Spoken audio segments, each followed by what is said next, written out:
Hi, Ian Roberts and Mastering Composition.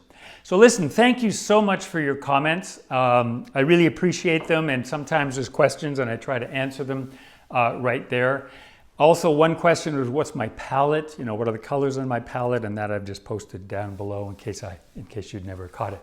So normally, or let's put it differently, this is the first time where I've ever sort of thematically kept with an idea over 3-4 weeks, and that one has been abstraction. And so this will probably be our last week on it for now. And I want to show you what we could say is a practical way of approaching the idea of abstraction.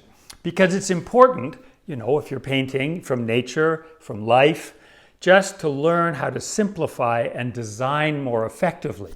And so there's less detail and more simplification. Not in the end, at the end when you finish the painting. That's you can go anywhere you want. But in terms of conceiving of the composition, that is where this simplification thing, abstraction thing is important. So how do we do that? What would be a useful tool?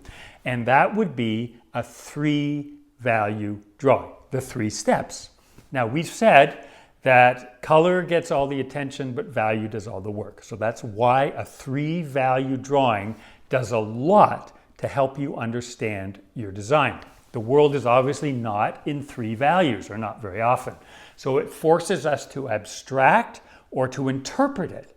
And then you start to see with those 3 values, by imposing that limitation on it, your design starts to rise to the surface like cream and milk.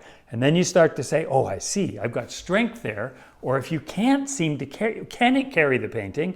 Or is it like, I don't know if this is going to work or not?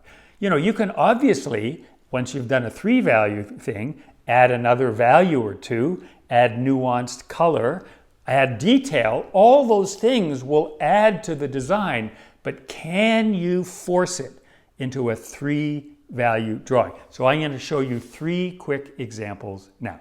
Here's the first photograph we're going to look at. Big masses of light and dark. So the photograph here has been posterized into 3 values. So let's just cut it across here on the horizon, sort of on the road line.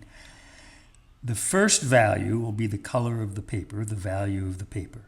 The second will be this value, the sunlit trees. And the third will be the shadows around those trees. Now, everything below that is in shadow, so we're going to do it sort of in reverse. All this will be value 3. The road will be value 2. And where the sunlight is hitting the road will be value 1. So I'm going to show you that now when I draw it. The sky, value 1, is the color of the paper. The second value, the sunlit trees, is this one, and I'm putting it all the way through all those trees. And you'll notice how simple I make the left-hand side of this tree. Even if I were painting it, I would not get into those sort of tall, scrawny, angled branches with the long sky hills. I would just simplify it like this. So you see there's the third value for the shadows. So we have value 1, 2, and 3. And then when we come down to the whole part in shadow, everything down in the big shadow shape in the foreground, we have value 2 for the road, value 3 for the dark grasses. You can see I've left the paper color there for the sunlit road. So those are the 3 values now on the lower half. And I'm differentiating, because these are bushes in the foreground, I'm putting different quality there. And then there's the field in the back. And then there is the finished drawing. 3 values to sort of simplify and give us a sense of what that design will be. So I sort of cheated a little bit and I put some value in there for the sky, because look at how deep blue that sky is. But the buildings and the shadows on the road are value 2. And the buildings in the sunlight are value 1. And the big masses of the cypress here is value 3. The shadow side of the bushes on each side of the, there you can see the shadow, the value 3 in those bushes. In and around the doors and at the church at the end, the eaves like I just drew in is value 3, the wall value 2. And then this value here, again value 2 as it sort of comes in there creating the shadow, and then value 3 for the windows and the doors. And then the big shadow shape in the foreground is value 2. So it's simplifying right down to give that 3 value sense of that whole scene. And there is a plein air painting I did from life of that very spot. Let's look at a still life. Where the light is hitting on the vase and the cloth, value 1, the color of the paper. All those shadows back there, value 2.